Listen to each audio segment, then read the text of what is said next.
Bonjour et bienvenue sur la chaîne de Rêve, Crée et Transmet, la chaîne pour vous aider à nourrir et à cultiver votre âme d'enfant. Je me présente, Melissa Nittenberg, coach en rêve et créatrice de Rêve, Crée et Transmet. Comme vous le savez, je parle souvent sur cette chaîne de nourrir et de cultiver votre âme d'enfant. Et bien aujourd'hui, nous allons parler de nourriture, mais de nourriture physique. Si le végétarisme est quelque chose d'important pour vous, si la nourriture et le bien-être sont des choses vitales pour vous, alors ne bougez pas. Je pense que la personne que je vais vous présenter aujourd'hui va éveiller vos papilles et votre curiosité. C'est tout de suite après ça.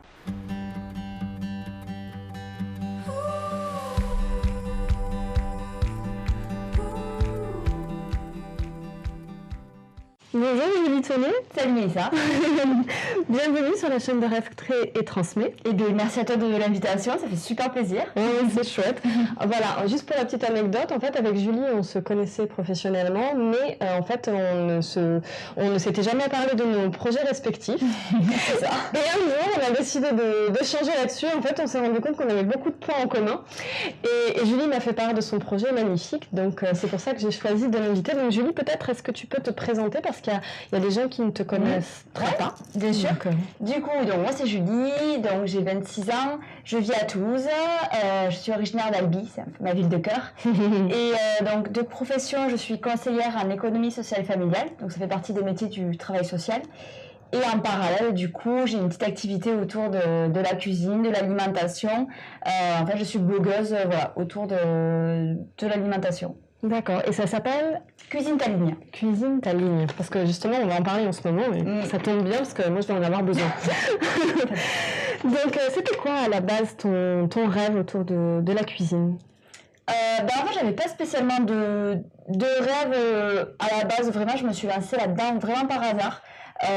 J'ai cherché à rééquilibrer un peu mon alimentation, qui était vraiment, enfin ça allait plus du tout.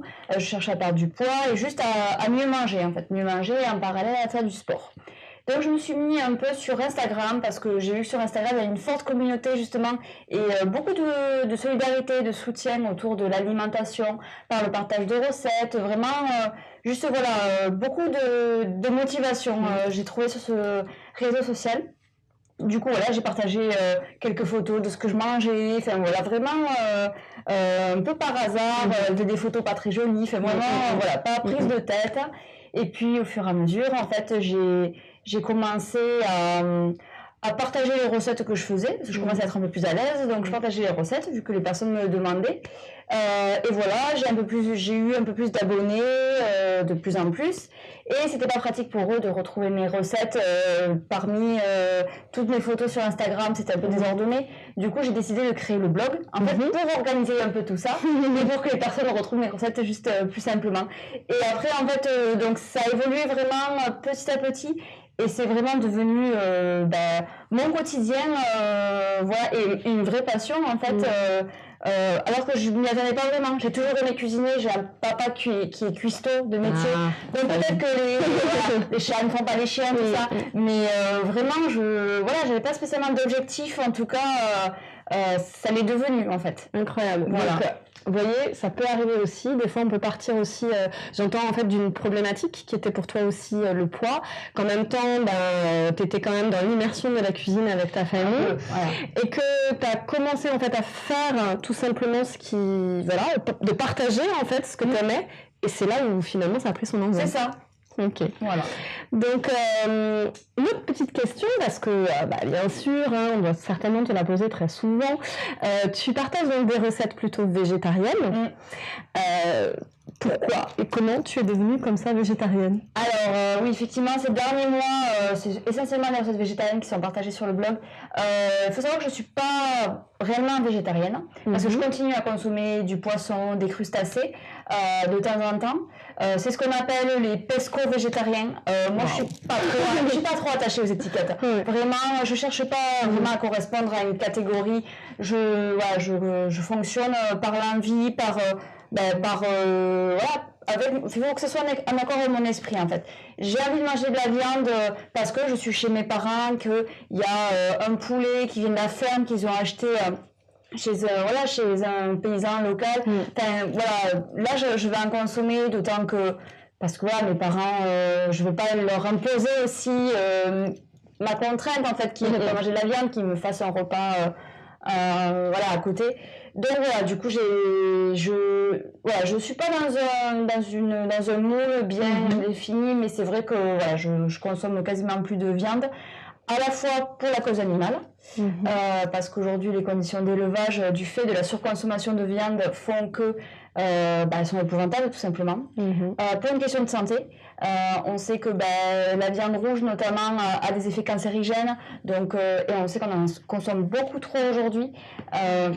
Donc santé, environnement aussi, parce que justement les élevages d'animaux aujourd'hui font que ça dégage énormément de pollution. Donc pour moi, si chacun ne serait-ce diminuer par moitié sa consommation de viande, ça limiterait justement toute cette surconsommation et ces dérives en fait des élevages animaux. Voilà pourquoi j'en suis arrivée à ce petit changement d'alimentation. D'accord. Qu'est-ce que c'est que ça? Génial, on a du jardinage. Ok. Donc, si je comprends bien, du coup, pour toi, ce qui est important et ce que tu as aussi envie de transmettre, c'est le fait que pour toi, tu n'interdis pas la viande. Non, tu ne t'interdis pas, mais tu as envie, quelque part, de marquer un petit pas en plus de conscience aussi dans notre société, d'arriver à consommer de manière de plus intelligente, d'être conscient aussi des élevages, il y a des élevages qui sont vraiment des catastrophes au niveau de l'environnement, au niveau aussi des animaux, du traitement des animaux. Et toi, c'est avant tout un acte un peu militant, on peut dire ça, complètement, qui t'a poussé en fait à vraiment vouloir devenir végétarienne. Ok, voilà, super. Alors, il y a pas mal de mamans aussi qui suivent Rêve, Créer, Transmet. Ma petite question, c'est, ça serait quoi toi ta recette coup de cœur? Parce qu'on sait que les enfants, des fois, c'est compliqué de faire manger. Et quelle serait la recette coup de cœur aussi pour les adultes, mais aussi qui séduit beaucoup les enfants? Est-ce que tu en as une?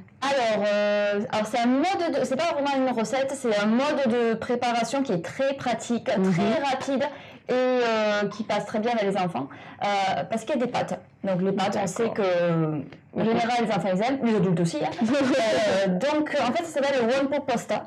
En fait ça consiste à cuire c'est un plat de pâtes où tout est cuit en même temps.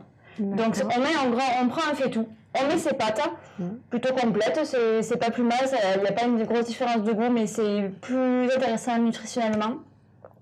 On met des légumes, ce qu'on veut en fait. On met peut-être un petit peu de fromage frais, de la ricotta, des choses comme ça, une source de protéines, ce qu'on veut. On met un petit peu un fond d'eau, on met des épices, ce qu'on veut et 20 minutes de cuisson et c'est prêt. Les pâtes, tous les ingrédients absorbent l'eau. Il faut mélanger de temps en temps et ça te fait ton plat de pâtes. Ça limite la vaisselle parce que du coup il y a juste le faitout et voilà, au niveau de la cuisson du coup en 20 minutes tout est bouclé. Excellent. Donc il y a plusieurs recettes sur le blog si ça vous intéresse.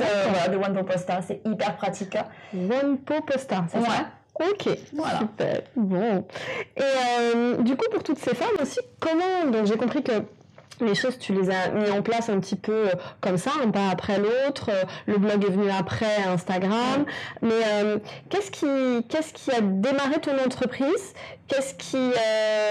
Comment en fait tu as démarré très concrètement à percevoir aussi de l'argent?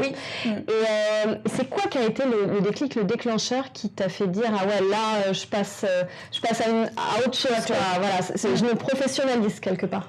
Alors pareil, c'est venu progressivement en fait, donc le blog marchait bien, Instagram marchait bien aussi, et plus il faut savoir, plus tu as des abonnés, plus tu attires aussi des entreprises qui cherchent un peu de visibilité via les réseaux sociaux.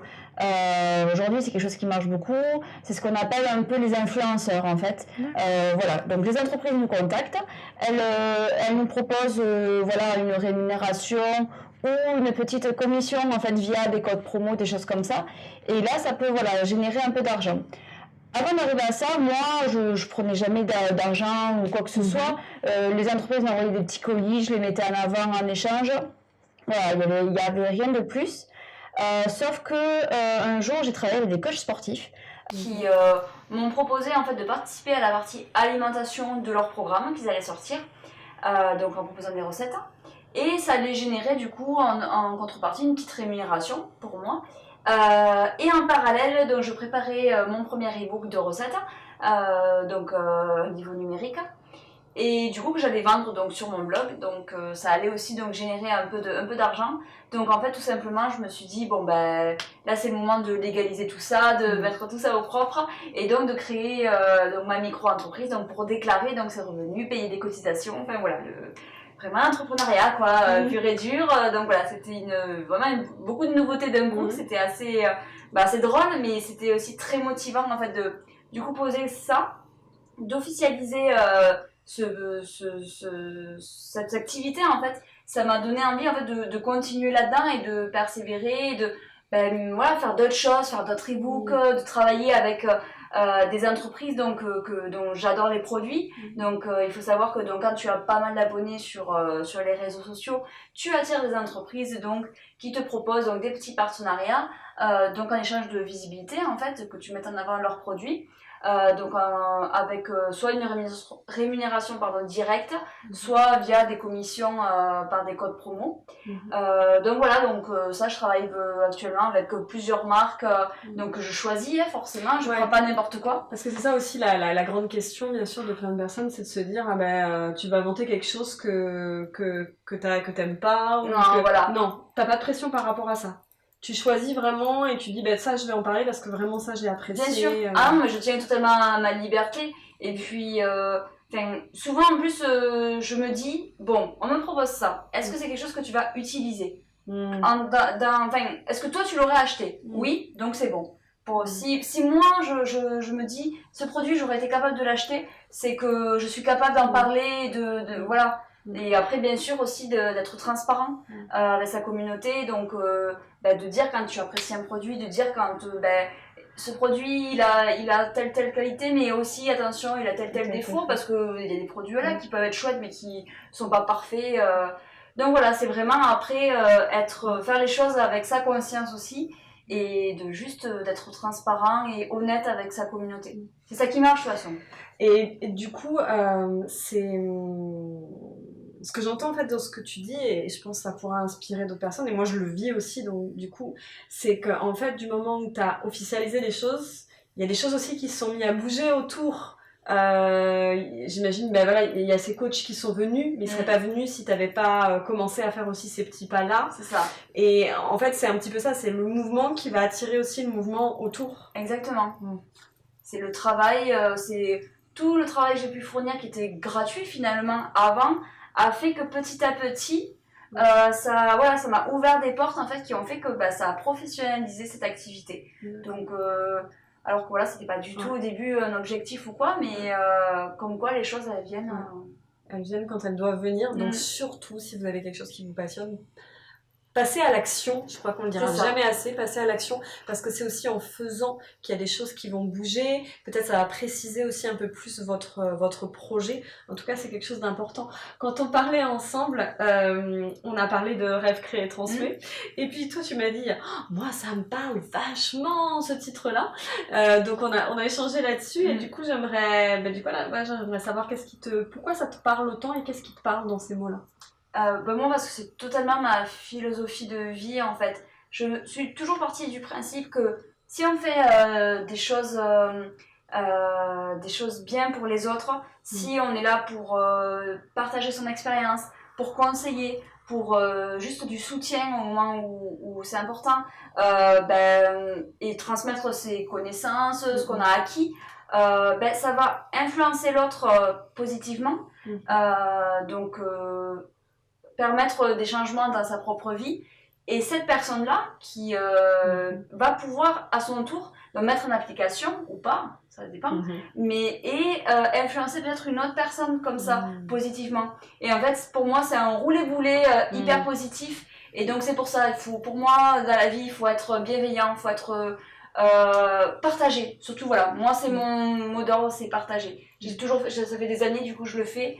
Et du coup, c'est ce que j'ai envie de continuer à faire le plus longtemps possible. C'est un petit peu comme cette image aussi du film, hein, je sais plus lequel, faudrait que je vous le retrouve, avec Kevin Spacey où c'est une personne qui va faire du bien à 3 personnes, qui va faire du bien à 3 personnes et à 3. En fait, c'est un petit peu ce côté-là qui te nourrit. Exactement. Bon. Comment on te retrouve? Là, il y a plein de gens qui écoutent, qui ont l'eau à la bouche, qui ont envie de manger. Voilà, ça m'a donné vraiment très faim. C'est comment les gens te retrouvent sur le web? Voilà, on va mettre un petit lien, bien sûr, mais comment on peut te retrouver? C'est quoi ton actualité du moment? Est-ce que tu as des projets à venir? Voilà, nous en un peu plus. Alors du coup sur le web, donc le blog, je le redis, c'est donc www.cuisinetaligne.fr. Après il y a la page Facebook aussi, Cuisine ta ligne. Et donc sur Instagram, c'est pas Cuisine ta ligne, c'est Take the Power -8 Julie avec un Y. Pourquoi faire simple quand on peut faire compliqué? Voilà. donc voilà, sur Instagram. Et après donc mes projets à venir, ça va être, là je suis en train de bosser sur un nouvel e-book. Donc j'en ai déjà 2 qui sont créés. Un sur les recettes sucrées pour les fêtes, Noël, Halloween, tout ça. Donc très thématique. Toujours des recettes gourmandes mais un peu allégées, plus saines que ce qu'on a l'habitude de voir. Et après j'ai fait donc un deuxième e-book sur tout ce qui est recettes salées pour l'apéritif, pour les pique-niques. Donc là... Ça vient en ce moment. Voilà. Et donc là je commence à travailler sur un e-book sur les recettes du petit déjeuner. Ok. Voilà, donc prochaine étape. À court terme, après peut-être j'aimerais un jour sortir un vrai livre papier, parce que c'est quand même c'est agréable d'avoir voilà, quelque chose de physique, voilà, donc ce serait un objectif, mais voilà, je prends les choses doucement, voilà, Avis aux éditeurs qui nous écoutent. Voilà. Et donc voilà, ça c'est un projet, et après c'est continuer. Je sais pas encore, je prends les choses doucement, comme elles sont venues. Peut-être une chaîne YouTube quand j'aurai plus de temps. Voilà, de pas trop m'en mettre d'un coup, mais ça serait aussi un objectif, peut-être, voilà, une chaîne YouTube. D'accord. Bon, super. Écoute, Julie, vraiment merci d'être venue. Merci à toi. Merci pour tous ces partages. J'espère que ça va pouvoir aider, inspirer, mettre de l'eau à la bouche, vous amener à passer à l'action aussi sur votre bien-être et votre santé au quotidien, parce que ça c'est aussi important. Voilà, et que j'espère que aussi tout ce que Julie aura pu vous transmettre aussi à son tour pourra vous inspirer aussi à passer à l'action, à les partager avec plein de monde. Donc voilà, nous vous savez que c'est vraiment ici, c'est le but, donc je le rappelle, n'hésitez pas à mettre des petits pouces en l'air, de partager cette vidéo parce qu'elle peut aussi inspirer d'autres personnes autour de vous et ça c'est très important. Vous pouvez nous retrouver sur le blog www.rêvecréetransmet.com ainsi que sur la page Facebook, on poste du contenu tous les jours de qualité. Et voilà, et bien sûr, comme d'habitude, je ne vous le dirai jamais assez, mais ô combien c'est important. N'oubliez pas de nourrir et de cultiver votre âme d'enfant. À très bientôt.